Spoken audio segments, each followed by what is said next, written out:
नमस्कार दोस्तों, DD red के एक और रिएक्शन वीडियो में आप सभी का स्वागत है। मैं हूं आलोक। तो आज जो वीडियो लेकर आया हूं, वीडियो है कैटलिस्ट रिकॉर्ड्स का और इसका टाइटल है इंडियन डॉक्टर से Pakistani boy life emotional video. तो शायद इसमें जो ये साहब दिख रहे हैं, इनका एक वीडियो पहले भी आया था, तो मुझे लगता है कोई नई बात इसमें बताने वाले हैं। चलिए देखते हैं, बड़ा मजेदार रहने वाला है ये पूरा video. Hello viewers, this is Ali Raza and you are watching my YouTube channel Catalyst Records। देखने वाले नाजरीन को बताता चलूँ एक दफ़ा फिर, हमारे लिए बहुत ही ऑनर की बात है कि शाह सवार साहब एक दफ़ा हमारे दरमियान मौजूद हैं। गुज़िश्ता कुछ वीडियोस जो हमने इनके साथ की, भरपूर मोहब्बत जो है वो आप लोगों की तरफ से दिखाई गई। ये वो वालिद है, पाकिस्तान में रह रहे हैं, जो अपने बेटे का भारत जाकर जो है वो ट्रीटमेंट करा के आए थे। वो क्या सारा प्रोसीजर था, किस तरीके से ये गए, वो गुज़िश्ता वीडियोस के अंदर जो है वो आप लोगों के साथ हम शेयर भी कर चुके हैं और बहुत ज़्यादा आप लोगों ने उसमें प्यार दिया। अभी आज हम इनके दरमियान बैठे हुए थे तो एक इन्होंने ऐसी स्टोरी हमारे साथ शेयर की जिसमें हम भी जो है वो बड़े गमज़दा हो गए और हमने चाहा कि क्यों ना उस स्टोरी को हम कलम बंद करें, वीडियो रिकॉर्ड करें और वो आप लोगों के साथ भी शेयर करें। क्या स्टोरी थी, मैं बिना टाइम वेस्ट किए, मैं ख़ुद भी इस कंडीशन में नहीं हूँ कि मैं मज़ीद बात कर सकूँ। सर ही के पास चलता हूँ और जानते हैं कि क्या ऐसे वाक़यात हुए भारत के अंदर इनके साथ, क्या बताना चाह रहे हैं। बिना टाइम वेस्ट के सर के पास चलते हैं और जानते हैं कि क्या एक्चुअल में स्टोरी थी। अस्सलाम वालेकुम सर, कैसे हैं आप? वालेकुम सलाम, कैसे हैं आप? ठीक अल्लाह का बड़ा एहसान। बड़े ही ऑनर की बात है कि एक दफ़ा फिर आप कैटलिस्ट रिकॉर्ड्स के प्लेटफॉर्म पे हमारे दरमियान जो है वो मौजूद हैं। हमारे लिए बड़े ऑनर की बात है। Thank you very much. मैं आपका शुक्रगुज़ार हूँ कि आज बड़े अरसे बाद हमारी मुलाकात हुई।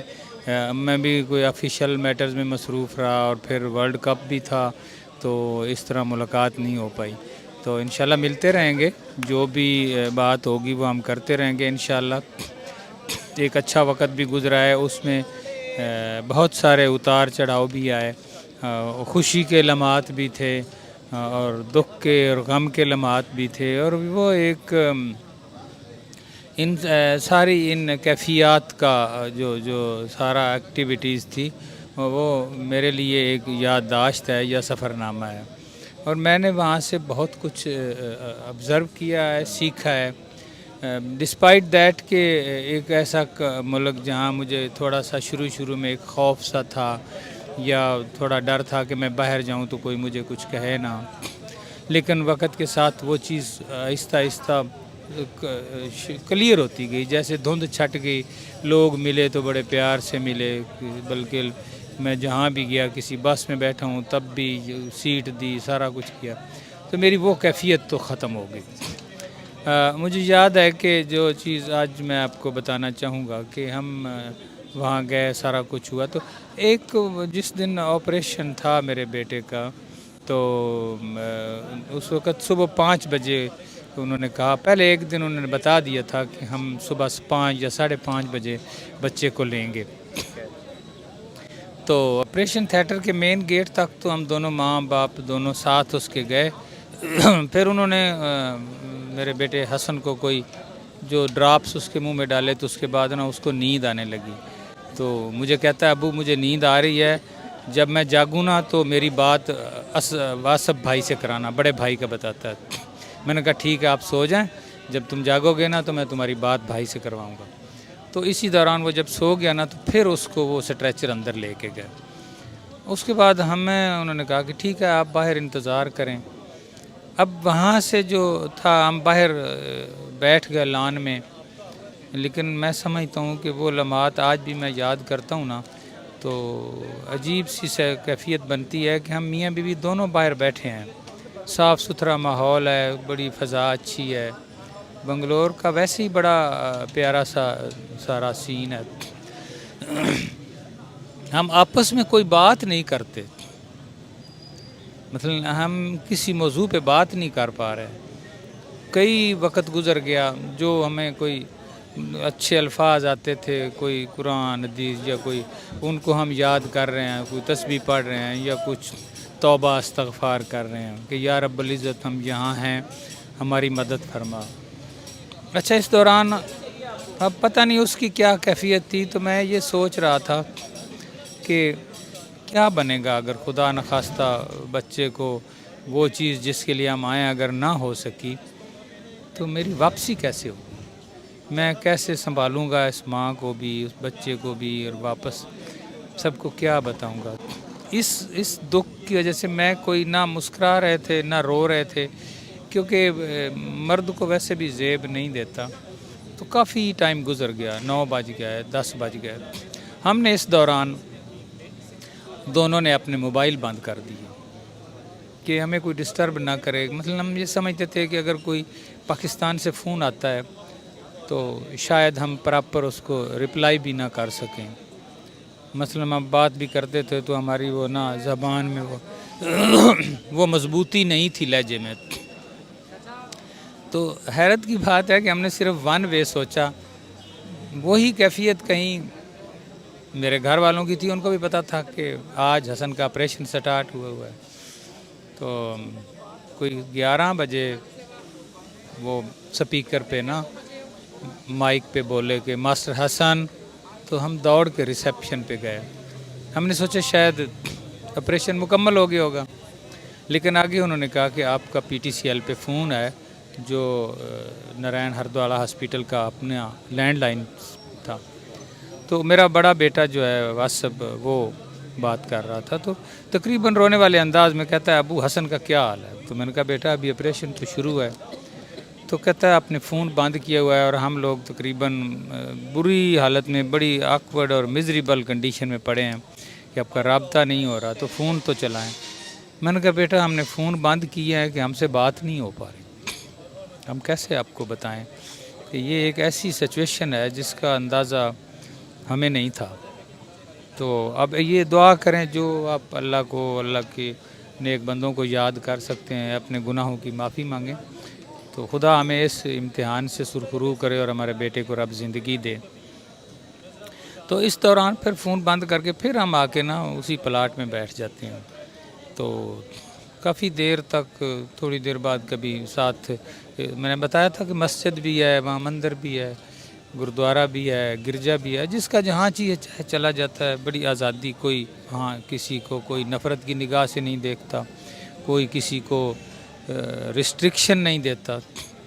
Everybody respect to each other, either Muslim or non मुस्लिम और व्हाट्सएवर आप किसी भी कंट्री से है। तो कभी हम मस्जिद में जाके बैठ जाते थे, कभी घास पे आके, लेकिन चैन के लम्हात नहीं थे, सुकून नहीं था। तो तकरीबन 12 सवा 12 बजे मेरे बेटे का नाम लेके फिर उन्होंने स्पीकर पे आवाज़ दी, मास्टर हसन। तो हम फिर गए तो उन्होंने हमें कहा कि ऑपरेशन हो गया आपका। तो ये 2 कार्ड उन्होंने दिए, एक मेरी वाइफ को और एक मुझे, कि आप, मुझे नहीं पता CCU या ICU उसका नाम था, उस कमरे में जाके आप अपने बेटे को देख सकते हैं। हम वहाँ जाते हैं डरते डरते ऐसे ही। मेनली जो हार्ट से रिलेटेड अगर इनकी बीमारी थी, जहाँ तक मुझे याद आ रहा है कि इनके बेटे के हार्ट में प्रॉब्लम थी, तो ICCU कहते हैं, इंटेंसिव कार्डियक केयर यूनिट होती है वो। एक होती है नॉर्मल ICU, हार्ट वालों के लिए ICCU होता है। तो जब मैं गया हूँ तो वो इनक्यूबेटर टाइप उसमें था, बहुत सी उसके ऊपर मशीनें लगी थी, मॉनिटर, वो जो हार्ट के भी थे, ऑक्सीजन वाले भी थे सारे। तो बस हमने कोई 2 फुट पीछे खड़े होके उन्होंने कहा कि आप बच्चे को सिर्फ देख सकते हैं, ना आप टच कर सकते हैं ना बात कर सकते हैं। हसन वैसे होश में नहीं था अभी तक। तो लेकिन एक चीज़ मैंने नोट की कि उस वार्ड में जितने बच्चे थे, हर बच्चे के ऊपर एक नर्स खड़ी है। ये नहीं कि एक नर्स को 3-4 पेशेंट मिलेंगे, एक नर्स एक बच्चे को। और जिस तरीके से उसके चेहरे को साफ़ किया हुआ है, हाथों को, हर चीज़ को, ऐसे उसका चेहरा चमक रहा था। तो लेकिन हाँ, उसकी आंखों के ऊपर कुछ चीज़ें रखी थी, जो आंखें उसकी खुली थी, उसके ऊपर हर मिनट या 50 या 30 सेकंड के बाद वो पैड से बदल देती थी लड़की। तो 2 मिनट हम या मिनट खड़े होंगे तो देख के वापस आ गए। उन्होंने कहा ठीक है आप जाएं। हाँ, हम बाहर निकल रहे हैं तो डॉक्टर राजेश शर्मा साहब, अल्लाह उनको ज़िंदगी दे, वो कॉरिडोर में उनसे मुलाकात हो गई। तो मेरी वाइफ जल्दी से ना घबराई है, कहती डॉक्टर साहब हसन को होश तो नहीं आई ना अभी आपके। तो डॉक्टर साहब अपनी वही जैसे मुस्कुराहट है उनके चेहरे पे, बड़े मोहब्बत से बोले तो कहते हैं होश ने कहाँ जाना है, आ जाएगी, होश ने कहाँ जाना है। हमें काफ़ी हौसला हुआ कि हमारे डॉक्टर साहब भी हौसले में आए और हमें बहुत उन्होंने इनकरेज किया। ये यकीन करें वो ना बड़ी दुआ निकलती है उनके लिए दिल से, अल्लाह उनको ज़िंदगी दे और उनके बच्चों को ज़िंदगी दे। अच्छा, फिर वहाँ से हम बाहर आ गए, फिर हमने घर फ़ोन किया कि ऑपरेशन हो गया है, हम बच्चे को मिल लिया है, वो ठीक है अब। दूसरे दिन फिर हमें एक कार्ड मिला, तो उस सुबह उन्होंने कहा कि एक बंदा जाके देख सकता है। खैर मैंने कहा कि माँ है ये पहले चली जाए, वो गई। सेकंड टाइम एक कार्ड उन्होंने फिर दिया, उसमें मैं चला गया। तब तक वो होश में था लेकिन बात नहीं करने देते थे, सिर्फ आंखों से हमें देख के ना थोड़ा सा मुस्कुराया। तो इस तरह हमें हौसला हो गया कि नहीं, अल्लाह ताला ने हमें मुश्किल से निकाल लिया है, खुदा की ज़ात ने हमें यहाँ भी इज़्ज़त दी और हमारे बेटे को रब ने ज़िंदगी दी। तो ये कुछ लम्हात थे जो जिनमें हमने बहुत बड़े जान गसल के लम्हात थे। मसलन एक बाप और एक माँ ही समझ सकते हैं, मैं उसको बयान नहीं कर सकता। अल्लाह ताला किसी बाप को किसी माँ को इस तरह के दुख में ना शामिल करे। फिर जब उस तकलीफ़ से अल्लाह और अल्लाह का कोई बंदा आपको निकालता है ना, तो फिर वो भगवान ही होता है, वो बंदा भी भगवान ही है, उसको हमें मानना पड़ता है। ठीक है, उनके हाथ में कोई कलाम। हैरत की बात है कि ये 25 तारीख को हसन की सालगिरह थी और वो 25 साल का हो गया। 29 को, कल 29 थी, कल 29 तारीख को डॉक्टर मसूद सादक साहब के पास टाइम लेके उसके दोबारा टेस्ट करवाया, एनुअल टेस्ट जो हम डॉक्टर अजय शर्मा को ऑनलाइन भेज देते हैं। टेस्ट ठीक आया, उन्होंने बड़ा हौसला अफजाया। तो वहाँ भी डॉक्टर राजेश शर्मा साहब का जिक्र हुआ, तो मैंने उनको सारी बताया कि इस तरह। तो मुझे कहने लगे कि शाहसवार मुझे नहीं पता, ये डॉक्टर मसूद साहब के अल्फाज हैं, कल आज 30 है ना, कल हमने उनको चेकअप करवाया बुध वाले दिन। तो कहते हैं शाहसवार उसके हाथ में, डॉक्टर साहब शर्मा साहब के हाथ में कोई है ही शफा, वो जिसको हाथ लगाते हैं उसको अल्लाह ज़िंदगी दे देता है। ये डॉक्टर मसूद सादक साहब के कल अल्फाज थे और इसमें कोई शक नहीं। वो कहते हैं ना, बंदे कहते थे कि फ़लाँ बंदा इतना है जिस मिट्टी को हाथ लगाता है तो सोना हो जाती है, ऐसे ही डॉक्टर जे शर्मा साहब एक भगवान हैं, वो जिस किसी पेशेंट को हाथ लगाते हैं उसको अल्लाह नई ज़िंदगी दे देता है। और इतना कॉन्फिडेंस से लोग आते हैं, बस मैं दुआ कर सकता हूँ उनके लिए। अल्लाह वाले व्यूअर्स को मैं बताता चलूँ, ये एक दफ़ा नहीं मल्टीपल टाइम्स जो है इनका भारत जाने का इत्तेफाक हुआ है। बहुत दफ़ा जो है वो इनको विज़िट करने का मौका मिला है। बहुत सारी चीज़ें हैं। बेंगलोर सिटी का इनका बहुत बड़ा एक्सपीरियंस है। नोएडा सिटी में इनके साथ बड़े मल्टीपल वाक़यात जो है वो पेश आए हैं। एक मतलब पूरी किताब जो है ये बाकायदा अपने सफ़रनामे के ऊपर लिखने जा रहे हैं। और मैं चाहूँगा कि आप लोग भी जो है वो कमेंट सेक्शन के अंदर ज़रूर बताएं कि आपको हमारी वीडियोस किस तरह की लग रही है। सर जो मतलब अपना सफ़रनामा बता रहे हैं वो आपको कैसा लग रहा है। अगली वीडियो तक के लिए सर मेरे ख़्याल से आज की हम वीडियो को यहीं पे वाइंड अप करते हैं, लेकिन आप लोगों ने वाइंड अप नहीं होना, आपने मुझे कमेंट सेक्शन के अंदर बताना है कि आज की वीडियो आपको कैसी लगी है। हम नोएडा के भी कुछ वाक़यात हैं वो भी अहवाल सर से जानेंगे, लेकिन अगली वीडियो तक के लिए आज थोड़ा टाइम की शॉर्टेज थी, हमारे पास लिमिटेड टाइम था, तो हमने कहा ज़रूर इस चीज़ को जो हम आपस में गुफ्तगू कर रहे हैं अवेल करें और आप लोगों को भी जो है वो इसके अंदर शामिल करें। अगली वीडियो तक के लिए अपने मेज़बान अली रज़ा को दें इजाज़त। मुझे अपनी दुआओं में याद रखिएगा। सर बहुत बहुत शुक्रिया, आज आपने हमारे लिए एक दफ़ा फिर टाइम निकाला। अल्लाह निगहबान। चलिए दोस्तों, वीडियो ख़त्म हो गया और आपने इनकी बातें सुनी, बड़ी अच्छी बातें की। जो सच बात है वो उन्होंने बोला। एक नॉन मुस्लिम के मुंह से ये सुनना कि वो भगवान हैं, बड़ी बात है। और मुझे लगता है कि पाकिस्तान में ऐसे लोगों की संख्या बहुत कम है और मुझे लगता है कि ऐसे माइंडसेट वालों की संख्या पाकिस्तान में बढ़नी चाहिए, तभी जो नफरत है शायद वो ख़त्म हो सके। लेकिन बड़े अफसोस के साथ कहना पड़ रहा है कि पता नहीं इनकी बातों को सुन के भी कुछ पाकिस्तानियों के दिमाग बदलेंगे कि नहीं बदलेंगे, क्योंकि जो पाकिस्तानियों की मेजॉरिटी है वो भारत में और हिंदुओं के खिलाफ मतलब जहर भरा है। और इसका बड़ा एग्जाम्पल मैं देता हूं। सोचिए, अभी ट्विटर पे कुछ दिनों पहले एक वीडियो वायरल हुआ था। मैं इसलिए दिखाना चाहता हूं ना कि अभी ये सब कुछ इन्होंने बोला, बड़ा अच्छा अच्छा फील हो रहा है, अच्छा अच्छा फील हो रहा है, लेकिन ये जिस तबके से संबंध रखते हैं, तबका इन द सेंस कि पूरे पाकिस्तानी कौम में जितने परसेंट में ऐसे लोग हैं वो बहुत कम है, वो गिनती भर के हैं। लेकिन मेजोरिटी क्या सोचती है वो मैं उसको आपको उसका सबूत देना चाहता हूं। पाकिस्तानी आर्मी के रिटायर ब्रिगेडियर, सोचिए ब्रिगेडियर एक कितना बड़ा पोस्ट होता है, वो पाकिस्तान की मेन स्ट्रीम मीडिया पर आकर क्या कहते हैं हिंदुओं के बारे में, क्या सोच रखते हैं भारत के बारे में, सुनिए जरा। We have to tell the Indians in their language. Please do remember, ये हिंदू कौम और इनकी मेंटालिटी ये है, when you're very strong, they will just touch your feet. अगर आप खामोशी करेंगे, नरमी दिखाएंगे, they will start jumping on your heads. अभी अफगानिस्तान से सब कुछ इनखला हो रहा है, सब इधर आएंगे, आप देखेंगे दाइश भी यहाँ पर आएगी, यहाँ पर बाकी भी आएंगे, हम उनको नहीं रोक सकेंगे। दुनिया से लोग आएंगे, पाकिस्तान से लोग जाएंगे। लेकिन ब्रिगेडियर साहब अगर ऐसा होता है फिर एफएटीएफ की तलवार भी तो लटक रही है हमारे सर पर। अगर हमारी जमीन से इस तरह का कोई क्रॉस करके जाता है, हम मनी लॉन्ड्रिंग नहीं कर रहे हैं। एफएटीएफ की तलवार जब होगी जब हम मनी लॉन्ड्रिंग कर रहे हो या टेररिज्म के लिए फंडिंग दे रहे हो, हम ऐसी कोई बात नहीं कर रहे हैं। ये क्लिप मैंने इसलिए दिखाई कि लोगों को एहसास हो कि सच्चाई क्या है। अभी फिलहाल सच्चाई ये भी है, जिन साहब ने अपना एक्सपीरियंस बताया, और सच्चाई ये भी है, लेकिन चूंकि इस वाली सच्चाई का पलड़ा भारी है क्योंकि ऐसे लोग ज्यादा हैं, और ये जो भारत घूम कर गए हैं ऐसे लोगों की संख्या कम है। जो ये ब्रिगेडियर साहब हैं, इनकी बातें सुनकर इनकी बातों पर अमल लाने वाले लोग ज्यादा हैं, और ये जो साहब हैं जो भारत घूम कर गए, अपने बेटे का इलाज करा कर गए हैं, इनके मानने वाले और इनकी बातों को मानने वालों की संख्या बहुत कम है। इसीलिए मैं ये दिखाना चाहता हूं। और छोड़िए, बातें तो पाकिस्तान की मेन स्ट्रीम मीडिया पर यहां तक होती हैं कि एटम बम मारकर सारे हिंदुओं का नाश कर दो। यकीन नहीं आ रहा?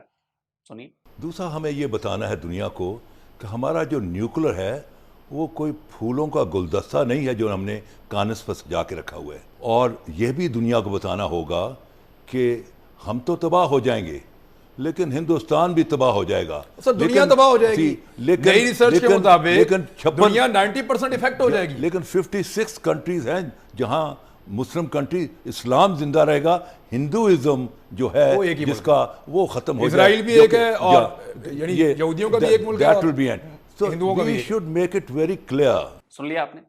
ऐसी सैकड़ों क्लिप्स में दिखा सकता हूं पाकिस्तानियों की जो बड़े बड़े ओहदों पर हैं, बड़े इंटेलेक्ट हैं, कोई साइंटिस्ट है, कोई लेफ्टिनेंट जनरल है, कोई प्रोफेसर है, तो ऐसे लोगों की संख्या बहुत ज्यादा है, बहुत ज्यादा है। अब पता नहीं इनके इंटरव्यूज पाकिस्तानियों के मन में भारत और हिंदुओं के खिलाफ के नफरत को कम करने में कितना असर दिखाएंगे, ये मुझे नहीं पता, लेकिन अगर 2-4 लोगों पर भी असर दिखाएंगे तो बहुत बड़ी बात होगी। और थैंक्स टू अली रजा कि आपने इनके इंटरव्यूज लिए, आप इनको दिखा रहे हो, सुना रहे हो, और इन्होंने अपनी सच्ची बात बताई, अपना एक्सपीरियंस शेयर किया। मुझे लगता है कि उस हिंदू डॉक्टर की वजह से, राजेश शर्मा की वजह से आज इनका बेटा बड़ा है, शायद वो डॉक्टर बन गया, शायद जहां तक मुझे उम्मीद है डॉक्टर की पढ़ाई कर रहा है, क्या है, एक इंटरव्यू में सुना था मैंने।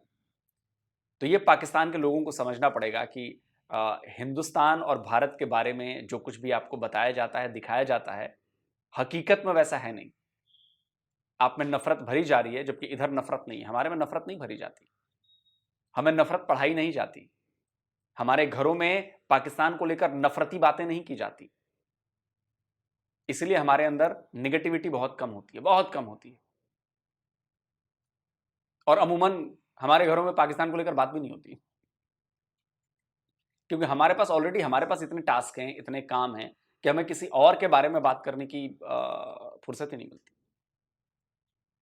तो चलिए देखते हैं कि इस इंटरव्यू का क्या इंपैक्ट पड़ता है, क्या इससे लोगों के माइंडसेट बदलेंगे, ये तो आने वाला वक्त बताएगा। जल्दी मिलता हूं एक और नए वीडियो के साथ। नमस्कार, जय हिंद।